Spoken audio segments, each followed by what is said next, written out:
presencia de agua, hay destrucción, muerte bacteriana. O sea que el agua es un factor también primordial que ayuda al desarrollo de las bacterias.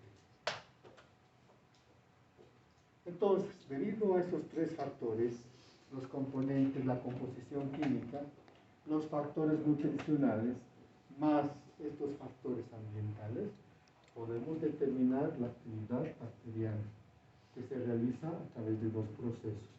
Generalmente a través de la respiración, aerobia, anaerobia, más que todo respiración, y a través de la fermentación.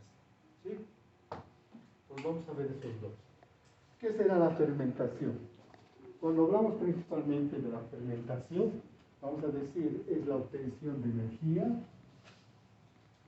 donde el hidrógeno actúa como aceptor generalmente orgánico. No interviene el oxígeno, por eso es la fermentación. ¿Alguna vez ustedes han experimentado? En casa hemos realizado un zumo de naranja, ¿sí? Hemos preparado en la mañana, pero si la temperatura oscila más de 30 grados, nos hemos olvidado colocar en refrigeración, lo hemos dejado en la cocina, o la temperatura es bastante alta. Entonces volvemos en la noche y queremos consumir, entonces está fermentado. Y eso ocasiona generalmente las levaduras. ¿Sí? Entonces esa es la característica importante, por eso hablamos de fermentación.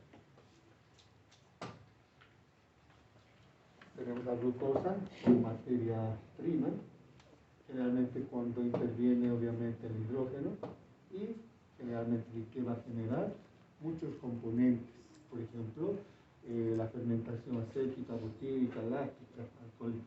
Por ejemplo, si hablamos de la fermentación hemoláctica, ustedes han experimentado el yogur, siempre estamos alimentándonos con yogur, es una fermentación que produce determinado tipo de bacterias. Muchas veces las personas de la tercera edad cuando consumen leche les produce trastorno gastrointestinal porque no tienen la suficiente capacidad ya para desdoblar especialmente la lactosa. ¿Quiénes realizan? Las bacterias lácticas que desdoblan y cuando consumen yogur no tienen ningún problema, están muy nutridos y maravillosos. ¿Sí? Entonces vamos a ver. Dentro de la fermentación tenemos muchos tipos de fermentación. Nosotros solo vamos a indicar algunas. Tenemos la fermentación alcohólica. Si hablamos de la fermentación alcohólica, ¿quiénes son los encargados de producir las levaduras? Como producto de la degradación de la glucosa tenemos generalmente el alcohol. ¿Sí? Alguna vez cuando hemos tratado de beber, generalmente si consumimos ese jugo o ese zumo de naranja, entonces se siente como alcohol, porque generalmente como producto se tiene el alcohol. Luego se tiene la fermentación moláctica, que se utiliza generalmente en la fabricación de los yogures. Tenemos los Streptococcus thermophilus, los Lactobacillus vulgaris. Uno le da el sabor, el otro le da la acidez. Y utilizan la lactosa y generalmente van a producir el ácido láctico. Luego tenemos la fermentación butilenglicólica que producen las enterobacterias. ¿Y qué serán las enterobacterias? Son bacterias que se encuentran en la región gastrointestinal o las bacterias pasan a nivel de la región gastrointestinal, poco a poco. Y esto generalmente, como utilizan como producto, se va a tener la acetoína, que nos va a servir en muchos casos para identificar estas bacterias. Luego tenemos la fermentación ácido butírico, que utilizan o realizan los procesos las bacterias anaerobias estrictas, es decir, las bacterias que no utilizan, que crecen en ausencia de oxígeno. Y generalmente como productos, generalmente se va a tener el ácido butírico. La fermentación ácido mixta, también producidas por las enterobacterias, se tiene el piruvato y como productos de la degradación se tiene el ácido fénico, el ácido acético y el ácido láctico. Estos componentes muchas veces en laboratorio, a los laboratoristas en microbiología, ayuda a identificar. Seguramente ustedes van a ver. Obviamente yo les dije siempre la materia. No los voy a sacar laboratoristas, pero por lo menos vamos a ver, por lo menos interpretar los resultados. ¿Sí? principalmente lo que nos interesa dentro de lo que es la parte médica. Y la fermentación propiónica es el propionibacterio, que va a utilizar la glucosa y como producto se tiene el ácido propiónico. Entonces, en la fermentación no hay intervención generalmente de oxígeno. Entonces, debido a ello, en cambio en la respiración hay intervención de oxígeno. Generalmente utiliza el oxígeno, ¿para qué? Para generar moléculas altas energéticas de ATP, que son transportados generalmente a través de los electrones. En este caso tenemos dos tipos de fermentación. La respiración aerobia, aceptor se tiene el oxígeno, y la respiración aerobia, entonces en vez del oxígeno se tienen los nitratos y los sulfatos. También debido a ello, en forma general, solo para que me entiendan, ¿cómo actúan? ¿Cómo van a actuar sobre las proteínas? Sabemos muy bien que las proteínas son biomoléculas, componentes a nivel generalmente de la célula bacteriana. ¿Cuál es la base principal y estructural de las proteínas? Los aminoácidos. Aquí tenemos una proteína. Solo quiero sentir. Si comparamos con una célula bacteriana, las proteínas son biomoléculas grandes. Y estas generalmente son pequeñas. Para poder utilizar, no pueden utilizar en forma directa. ¿Qué hacen las bacterias? Utilizan unas enzimas llamadas peptidases. ¿Y qué hacen estas peptidases? Van a romper estas biomoléculas en componentes mucho más simples. ¿Y cuál es el producto? Siguen siendo moléculas grandes y se tienen los polipéptidos, ¿sí? Entonces, cuando queremos utilizar, la bacteria quiere utilizar estos polipéptidos, siguen siendo moléculas grandes. Pues la bacteria produce unas enzimas llamadas peptidasas intracelulares que se van a utilizar para degradar en componentes mucho más simples, y al degradar, ¿qué se van a tener? Principalmente los aminoácidos. Por eso decimos que los aminoácidos son la base principal y estructural de las proteínas.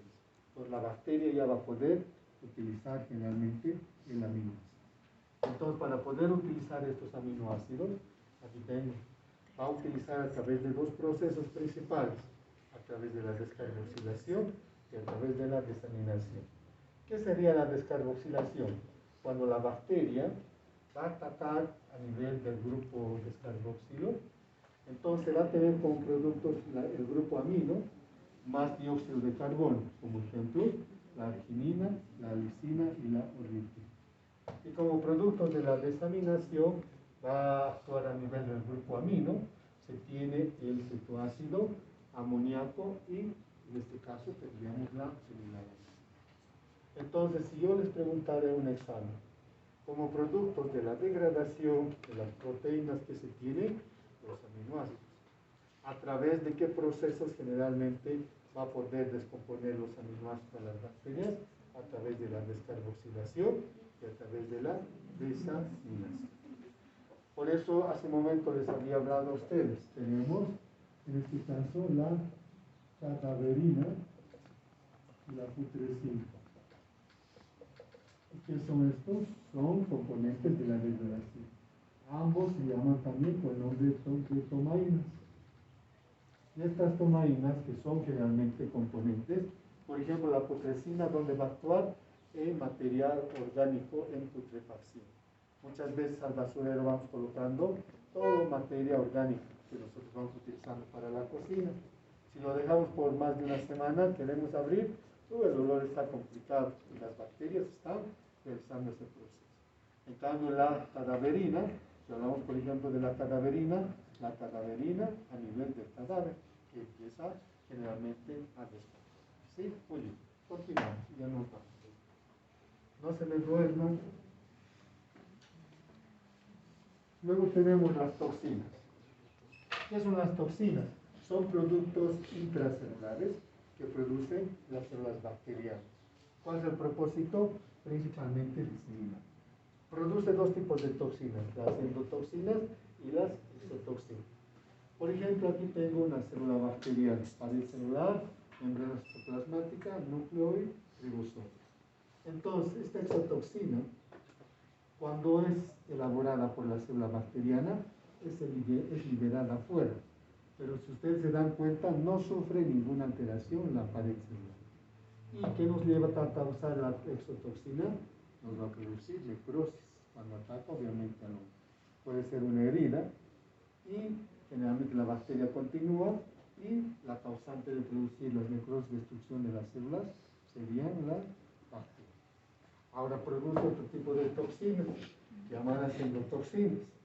Estas endotoxinas, por ejemplo, aquí tengo una célula bacteriana, puede ser más que todo, esta es una gran positiva y una gran negativa. Cuando esta bacteria va a producir la endotoxina, va a romperse la pared celular. Se rompe la pared celular y sale esta, como se rompe, sale la endotoxina y esta endotoxina es llevada por el flujo sanguíneo o transporte axonal retrógrado, donde al sistema nervioso central, al centro termorregulador del hipotálamo, que va a producir fiebre. ¿Sí? En este caso la bacteria muere, pero aquí la bacteria no muere. Pero al morir la bacteria, al romperse la pared celular, ya elaborado, ya eliminado el antígeno. Y este antígeno es el antígeno O. ¿Se acuerdan? Hemos avanzado en la parte de estructura bacteriana. Veo que no me están estudiando. ¿Sí? No estamos estudiando. Porque todo esto estamos recordando. ¿Sí? Y para finalizar, las bacterias producen bacteriocinas. ¿Y qué son las bacteriocinas?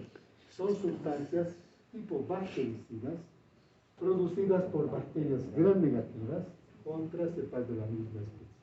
Al decir bactericidas, mata, rompe a las células bacterianas. Y también generalmente solo por las gram negativas. No vamos a hablar todavía de bacteriostáticos porque aquí no estamos hablando de antibióticos. ¿Sí? Y finalmente los pigmentos. Muchas bacterias producen pigmentos. Son sustancias intracelulares que eliminan afuera. Por ejemplo, producen dos tipos de pigmentos. Aquí tengo esta bacteria, vamos a hacer aquí, de qué color, de qué color, de qué color. Hay bacterias, por ejemplo, como en este caso, tengo así pared celular, membrana citoplasmática.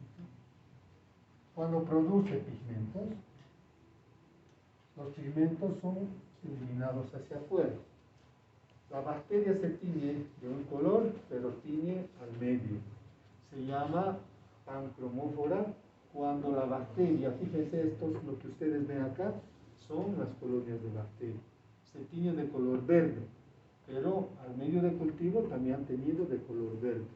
Por eso se llama generalmente pancromófora. Despierta, despierta, despierta. ¿Ya despertaste? No. Sí, ya desperté. Muy bien, ya estamos acabando. Y existe otro tipo de pigmentos. Hay bacterias que dan color solo a la colonia. Este es un medio de cultivo. Este es el agartán. Estos puntitos blancos que ven son las colonias de bacterias. Es decir, esta bacteria empieza a producir unos componentes. Pero cuando estas sustancias son liberadas afuera, entonces no tiñen al medio. O sea que no difunden el color. Todo esto van a ver seguramente en la parte práctica. ¿Sí? Siempre yo les dije a ustedes que relaciono siempre la teoría con la práctica. Pero seguramente verán. Pero si no van a ver, pero ya estamos viendo en la parte teórica. Entonces se llaman cromóforos o cromatóforas cuando las colonias producen este pigmento, pero no tiñen al medio, solo se tiñe la colonia. Se llama pancromófora cuando se tiñe el medio de un color verde y al medio también difunde la coloración. ¿Sí? Muy bien, creo que con todo ello hemos visto todo lo que es la parte del metabolismo. Y por favor no se olviden que el repasito es el día martes. Vamos a ser puntuales, porque es lo primero que vamos a realizar. ¿Sí? Entonces, es la parte de estructura bacteriana y morfología y desarrollo bacteriano. Solo les estoy diciendo, porque todo esto ya complementa. ¿Para qué les voy a decir? Por lo menos léanme todo lo que es la parte de